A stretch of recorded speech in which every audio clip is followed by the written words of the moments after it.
This is Root South Africa, and today I'm going to be talking about the Red Pill, which is farm murders. Now, I've seen recently in the news that Netherlands is going through an entire debacle about this and how their farms are being kind of taken away from them, confiscated, and how they are going through a lot of hardships with regards to farming and the entire kind of greenhouse, global, save the earth planet, and kind of remove farms from the equation because of the gases that they create is going around. And I just want to say, this was a pilot program that was released in South Africa a very long time ago. A lot of people are freaking out right now because they're doing load shedding, which is basically blackouts across the world. They're calling it blackouts. It's load shedding. It's exactly what we've been doing in South Africa for a very long time. But another thing that we've had problems with for a very long time in South Africa that has been denied and denied and denied some more is that our Dutch farmers have been murdered, have had their land taken away from them and given to alternative members of society who don't know how to farm. And much like the rest of the world right now, we are going to have a food shortage. So this pilot program came to SA a long while ago and everyone kind of knew about it. Nobody did anything about it, and it's obviously spread. But I think there's a complete lack of reality from society when they don't realize that without farmers, there's no food. Like, forget about global warming. Without farmers, there's no food. And we have such a large population. Some countries don't even have the capacity to feed their entire population. Imagine these small countries just not able to farm. And that's exactly what's happening across the globe. It's become so expensive to farm. It's become so unsupported to farm. It's become so unsafe to farm that farms are just reducing. And food pricing is increasing. And there's such a lack of reality from the general public where they don't realize how bad this is, that government facilities are even able to have the control over farmers, that they have a finger in the agriculture pie, if you will, and that they are able to manipulate this market and manipulate these people. And the government moves further and further away from sustainability for yourself, self-sustainability, independency. They want you dependent on them. If you haven't noticed that yet, I think you're in hectic denial. But back in the day, we used to have large houses on large properties. We used to have veggie gardens. We used to have chickens. All of us were virtually farmers. Look, 60, 80 years ago, everybody had the capacity to farm. Now there's food shortages. None of us are able to farm. None of us have the skill to farm, let alone the access to the area that it takes. None of us are living in the houses that big with sort of the land capacity to even farm enough to potentially provide for our families.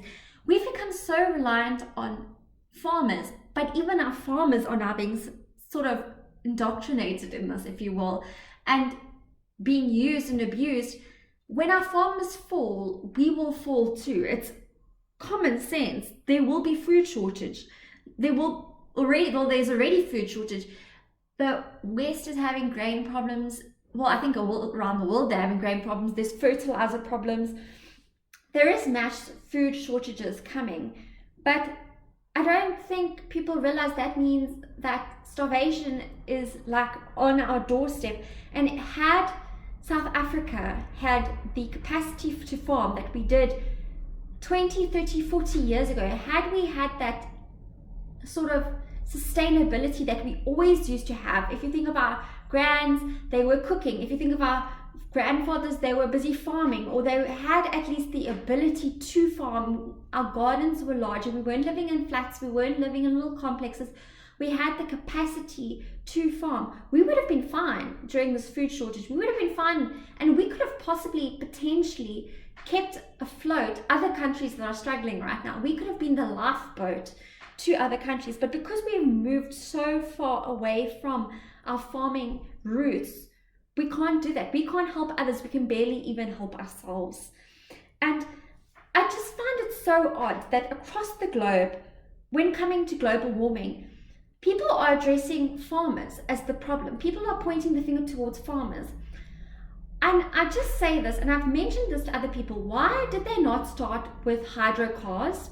Because I can tell you why. that would mean that they would have to cut oil production. This would super hurt oil production. Imagine if nobody used petrol. Imagine, firstly, the reduced emissions are going to be astronomical in terms of farming in comparison to reduced emissions from cars. If every single person on this planet used a hydro car, there probably would be absolutely no global warming, although it's arguable about whether global warming is even a truthful thing. But that would be far more impactful than reducing the farming which provides us with food.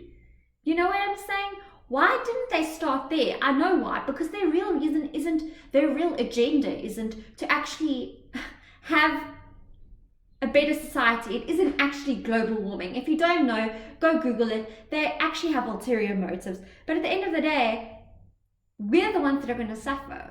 And we've allowed this to happen. We've allowed our society to shun farming, to shun the lower workers, to put a label on it and make it bad. These are literally our food providers. And I find the younger generation, which I'm part of, you know, I've said this in my environmental video where I said don't do everything green. We're so conscious about what products we use, and it has to be eco-friendly and earth-friendly. Forget that they cost an arm and a leg. They cost so much more than potentially the non-eco-friendly products. But you also need more products. Like if I look at the general female nowadays, they have 8 to 12 facial products. Back in the day, it was a 3-step program. Yes, the products might not have been sustainably sourced, but it was all very minimalistic. Nowadays, it's so over-exaggerated that you may have products that are earth-friendly, but you need so many products that is it truly earth-friendly to be manufacturing that vast amount of products. And that goes across the board. I just think, you know, it's always easy to look at makeup, or it's always easy to look at hair, but it's the whole entire sort of body working system, the entire consumer market of how we operate nowadays. And all that I can say is, if only we had stuck to our roots, if only we had stuck to farming, you know how many jobs we would have right now. If we had done the hydrocar thing and stuck to nuclear power, in fact, include additional nuclear power stations, because we all know they're the most global friendly, eco-friendly, but they also provide the most bang for your buck.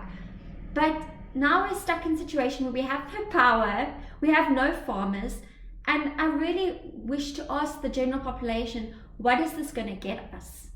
Like, how is this going to improve anything for anyone? How is it improving anything for anyone? How are we furthering our economy and just our ability to live when groceries are this expensive?